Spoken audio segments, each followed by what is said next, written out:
présentation de la Ford Mustang de 2008. Alors on a ici un GT, la Ford Mustang GT en V8. Donc on reconnaît la GT V8 par sa calandre avec ces deux énormes anti-brouillard bien au milieu. Donc c'est un V8 de 4,6 litres qui développe 300 chevaux. Pour une grosse voiture comme ça, c'est suffisant. Surtout en sachant que c'est une propulsion, donc pour tenir la route, c'est parfois compliqué. Donc pour les caractéristiques de la voiture, elle est donc de couleur Apple Candy Red avec les bandes blanches. Et sur le côté, les bandes blanches que l'on peut voir là, c'est les bandes qui, si je ne me trompe pas, sont spécifiques au Boss 302. Donc ont été rajoutées par l'ancien propriétaire. En ce qui concerne les jantes, donc on a des très belles jantes chromées qui sont les jantes de base de la Mustang de 2008 si je ne me trompe pas, montées en 18 pouces à l'avant, 19 pouces à l'arrière. Donc la voiture vient des États-Unis, de Floride. Donc elle a les clignotants arrière qui sont rouges et pas orange. Je vais vous montrer ça après.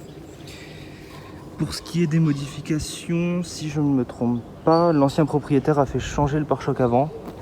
Puisque comme on peut le voir ici, le noir en bas n'est pas d'origine. De plus, la voiture sort de rénovation.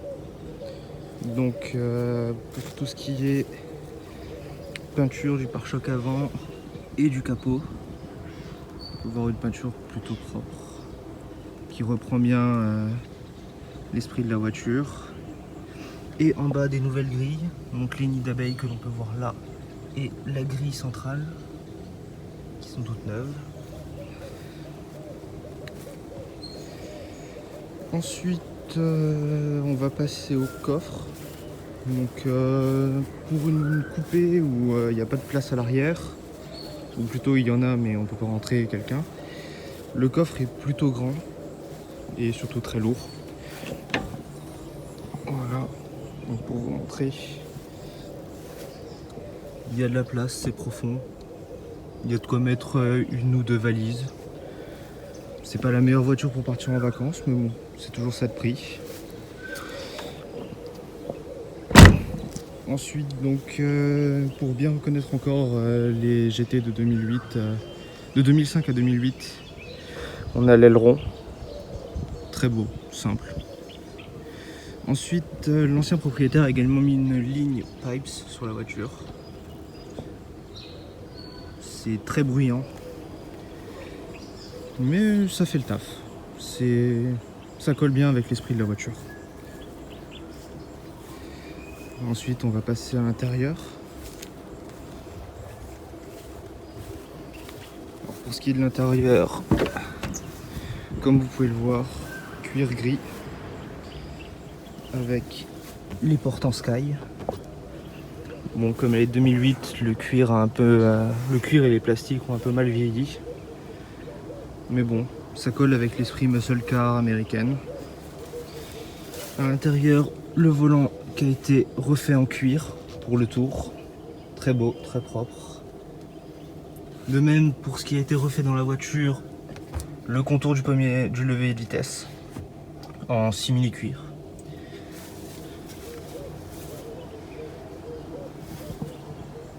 Une très belle voiture en soi, les sièges sont plutôt confortables. Niveau option, c'est pas la folie, mais c'est pas vraiment ce qu'on attend de ce genre de voiture. Elle fait du bruit, elle est bonne en ligne droite, elle est très joueuse. On n'a vraiment pas à se plaindre avec ce genre de voiture. Donc comme je vous le disais, étant une voiture américaine, on va voir tout de suite que compteur en miles avec les compteurs en miles avec les km/h en dessous en plus petit. Voilà, ici et au milieu le nombre de kilomètres en miles aussi. On retrouve le beau cheval qui est un peu abîmé malheureusement, mais l'emblème de la voiture qui est très beau, qui va être refait dans pas longtemps. Ensuite, comme je vous le disais, on va remontrer à l'arrière les clignotants que l'on ne verra pas beaucoup de jour, mais comme vous pouvez le voir, ils sont noirs. Ils sont rouges et pas orange. Donc voilà, une très belle voiture, très fun. Et une chose que j'ai remarqué qui est plutôt intéressante sur cette voiture, c'est que bien qu'elle soit de 2008, elle a quand même les régulateurs de vitesse. Chose qui manque sur certaines voitures d'origine aujourd'hui. Donc voilà, on va passer à la conduite.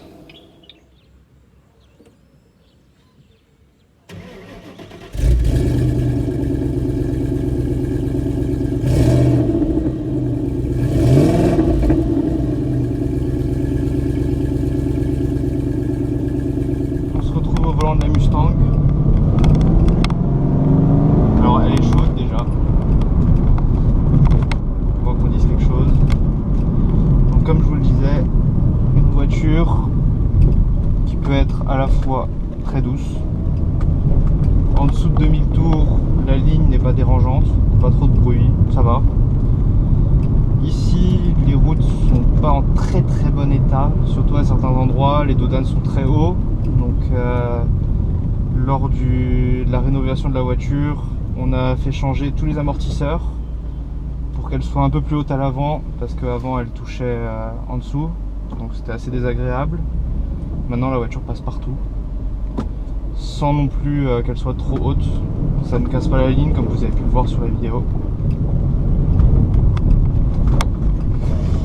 Donc une voiture agréable. En dessous de 2000 tours, comme je le disais, c'est pas trop bruyant, mais dès qu'on enfonce, le V8 chante. Et c'est un vrai bonheur. Boîte manuelle 5 vitesses, j'avais oublié de le préciser.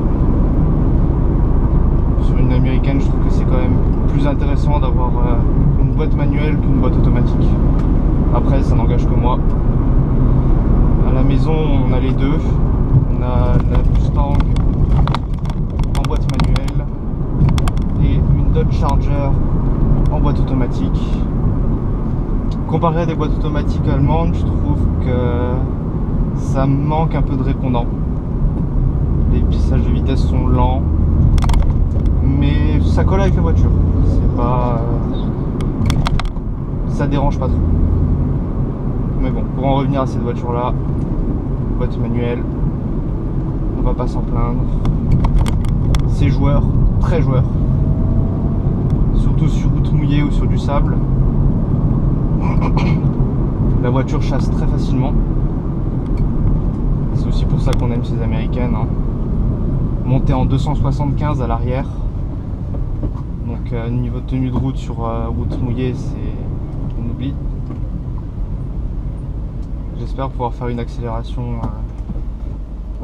pour vous montrer ce que ça fait lorsque l'on monte au niveau des 5 ou 6 000 tours minute.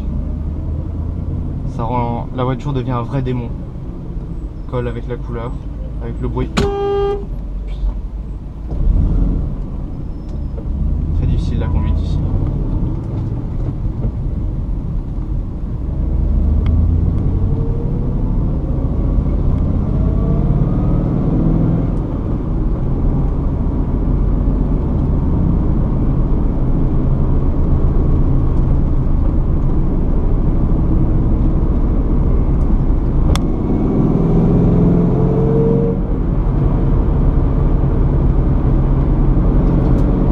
Lorsqu'on rétrograde, la voiture répond très vite.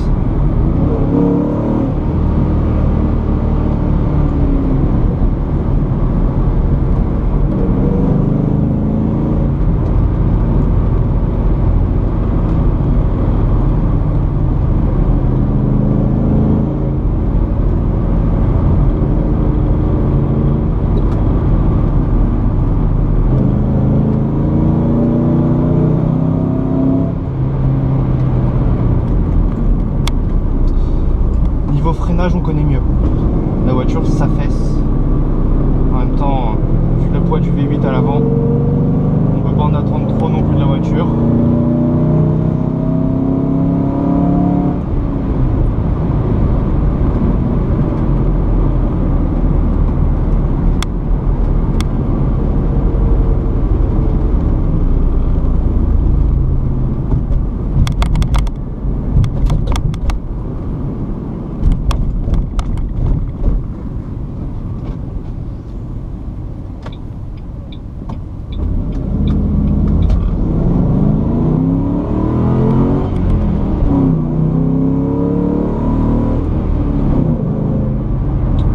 Lorsqu'on monte au rupteur, la voiture chante, elle hurle même. C'est pour ça qu'on aime ces américaines. Il n'y a vraiment rien à redire, si ce n'est la consommation, mais bon, sur des V8 américains, on peut pas s'attendre à autre chose qu'une voiture qui consomme beaucoup. C'est pas dérangeant, on s'y fait vite.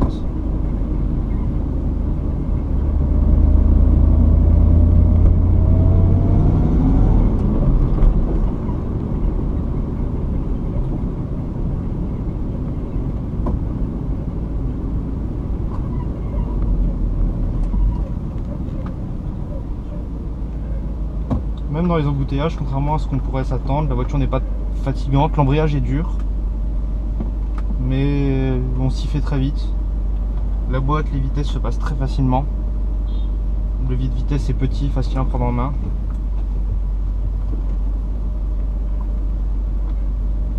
Et même sans musique, on est toujours heureux d'être dans cette voiture.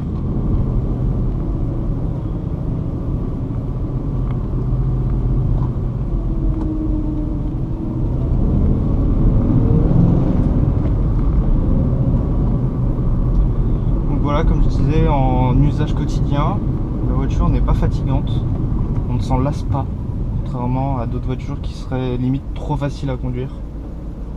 Celle-là est vraiment... on ressent quelque chose avec, elle a un truc en plus. Donc comme je le disais, pour ce qui est de la ligne d'échappement sur la voiture, on a des silencieux intermédiaires MT80 ainsi qu'un Axleback Pipe Violator pour accompagner ces silencieux course MT80, ce qui donne à la voiture un son qui est juste magnifique, que ce soit de l'extérieur ou de l'intérieur. C'est pas entêtant, c'est juste bien comme il faut, et c'est juste ce qu'on attend de ce genre de voiture, que le son colle avec le moteur. On pourrait limite croire qu'elle glougloute à l'arrêt. C'est très plaisant pour ceux qui aiment l'automobile.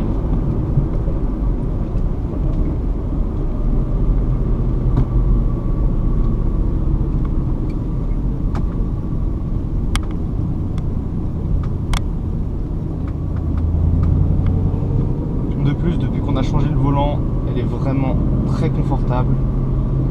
Car de base, le volant était en plastique mou qui souffrait avec la chaleur les chaleurs qu'on connaît ici. Mais là, avec le nouveau cuir, c'est vraiment un bonheur. De même pour ce qui est du tour du levier de vitesse. Il reste encore quelques modifications à faire sur la voiture, comme les cuirs à reprendre sur les sièges qui commencent à se faire vieux. Mais en général, la voiture est vraiment un pur bonheur.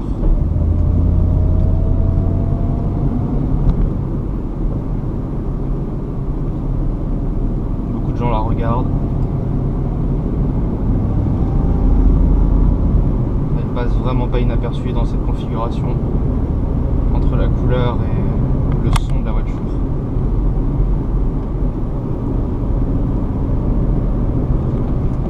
Pour 300 chevaux, c'est quand même une vraie réussite, je trouve. Il faut dire ce qui est. Pour les muscle cars, les Américains ont vraiment réussi leur voiture. On peut dire ce qu'on veut, que c'est pas bon dans les courbes, que c'est pas des folies au chrono sur les grands circuits, mais ça reste des voitures fun et on peut pas s'en lasser. Même les personnes qui n'aiment pas forcément l'automobile, quand ils la voient ou quand ils montent dedans, ça reste quand même une expérience intéressante, on va dire. Surtout sur des modèles qui sont comme celui-là de 2008 et qui n'ont pas toutes les technologies embarquées qu'on a de nos jours. Même si celle-là a quand même un bouton pour activer ou désactiver le traction control. Mais je conseille de ne pas le désactiver parce que la voiture glisse déjà bien assez comme ça. Pas besoin de plus.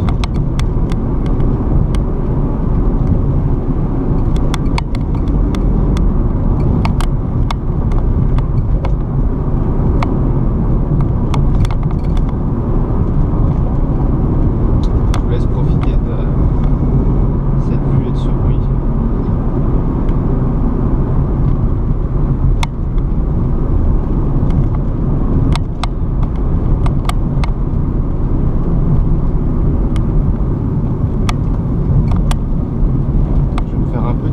Avant de finir la vidéo, dans le prochain virage, je vais vous montrer ce que je vous disais lorsque je vous disais que les Américaines sont très joueuses.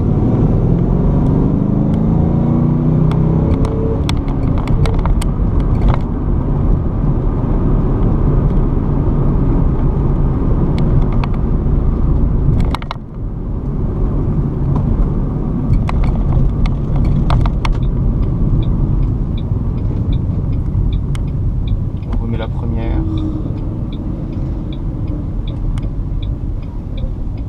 Et dommage qu'il y ait autant de monde. Ça rend les choses un peu plus compliquées.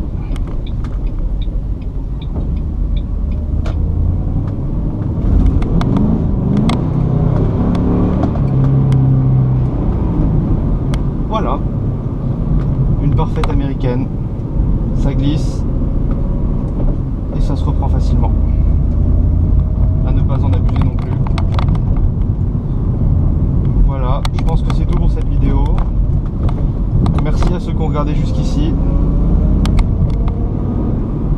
N'oubliez pas de vous abonner, laissez un commentaire si vous avez quelque chose à redire ou une question à poser sur la voiture. On se fera un plaisir de vous répondre.